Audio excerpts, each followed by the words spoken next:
இது தர்ணா போராட்டம் என்பது கடந்த மாதம் 12ஆம் தேதி டிசம்பர் 12ஆம் தேதி நடைபெற்று இருக்க வேண்டிய நாட்களாகும். அன்றைய தினம் கடுமையான மழை என்பது சென்னையை அதிர்ச்சியூட்டியது. நிச்சயமாக அந்த மழை என்பது கடுமையான மழை தான். அந்த மழை இருக்க நேரங்களிலும் நம்முடைய மாநில அளவில் நம்முடைய தோழர்கள் சென்னை தர்ணாவிற்கு தயாராயிட்டாங்க. ரயில் டிக்கெட் எடுத்தாச்சு, பஸ்ஸுக்கான ஏற்பாடு பண்ணியாச்சு. ஒரு 100க்கும் மேற்பட்ட தோழர்கள் ரயிலில் கிளம்பி புறப்பட்டாங்க. அதற்கு முன்பே 11ஆம் தேதி புறப்பட்டாங்க. நாம் அதற்கு பிறகு சம்மேளனம் முடிவு பண்ணி இந்த தர்ணா போராட்டத்தை நம்ம வேற தேதியில மாற்றி வைப்பது என்ற தகவலை சம்மேளனத்துக்கு தகவல் தெரிவித்தோம்.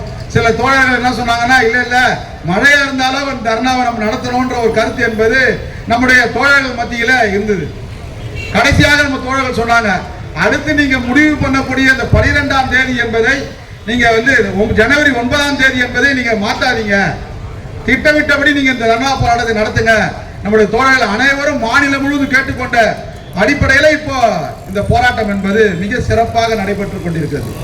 வரலாற்றிலேயே பல்லவன் சாலையிலேயே இது போன்ற ஒரு திரளான ஒரு கூட்டம் என்பது வரலாற்றிலே இல்லை. இது இனி பல்லவன் சாலை இல்ல, சிஐடியுடைய சாலை என்ற பெயர் வைக்கக்கூடிய ஒரு அமைப்புல இந்த தினம் தேர்தல் என்பது இருக்குது. அதற்கான அனைத்து பணிகளை நம்முடைய சிஐடி மாநில சம்மேளனத்துடைய நிர்வாகிகளும் அதே போன்று ஓய்வு பெற்ற நம்முடைய முன்னணி நிர்வாகிகளும் அவர்கள் பணியில் இருப்போரும் ஓய்வு பெற்ற ஒன்றாக இணைந்தையில் வரக்கூடிய இந்த ஒரு மிகத்தான ஒரு திரட்டல். இந்த அடிப்படையில் இந்த போராட்டம் மிக சிறப்பாக நடைபெற்றுக் கொண்டிருக்கிறது. நம்முடைய தமிழக அரசாங்கம் சொன்னதை செய்வோம், செய்வதை சொல்வோம் சொல்லி ஆட்சிக்கு வந்தாங்க.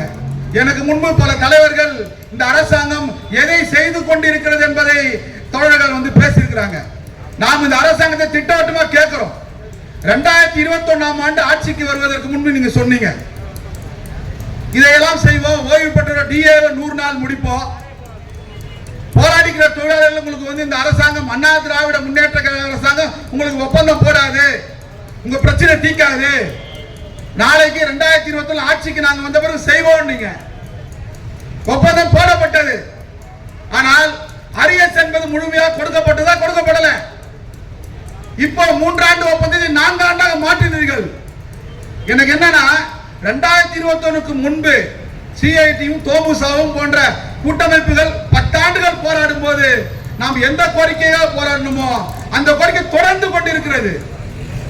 ஒரு ஆபத்து என்னன்னா, அதற்கு பிறகு மேலும் பல கோரிக்கைக்காக இன்னைக்கு போராடுற நிலைமைக்கு தள்ளப்பட்டிருக்கிறோம். போக்குவரத்து கழகமே இருக்குமா என்ற ஒரு கேள்விக்குறி என்பது உருவாயிருக்கு. தனியார் மயம் ஒப்பந்த முறை பேருந்து இயக்கம் போன ஆயுத பூஜையில இருந்து ஆரம்பிச்சுட்டாங்க. சென்னையில நம்ம கிளாம்பாக்கம் பஸ் ஸ்டாண்ட்ல இருந்து திருவண்ணாமலை ஸ்பெஷல், தமிழ்நாடு முதல் ஸ்பெஷல்.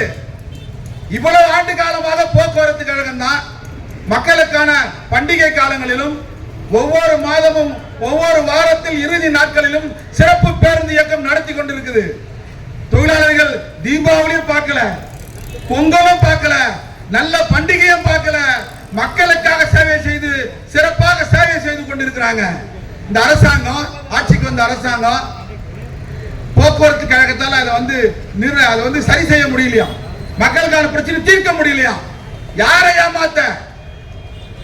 ஏமாத்த இன்னைக்கு கிளாம்பாக்கத்துல இப்ப வருகின்ற பொங்கல் ஸ்பெஷல் இன்னைக்கு பாத்தீங்கன்னா நம்முடைய அரசு போக்குவரத்து கழக பேருந்து நிற்க வைத்து தனியார் பேருந்தில் ஏற்றி அனுப்பக்கூடிய ஒரு கேவலமான வேலை இந்த அரசாங்கம் செய்து கொண்டிருக்கிறது.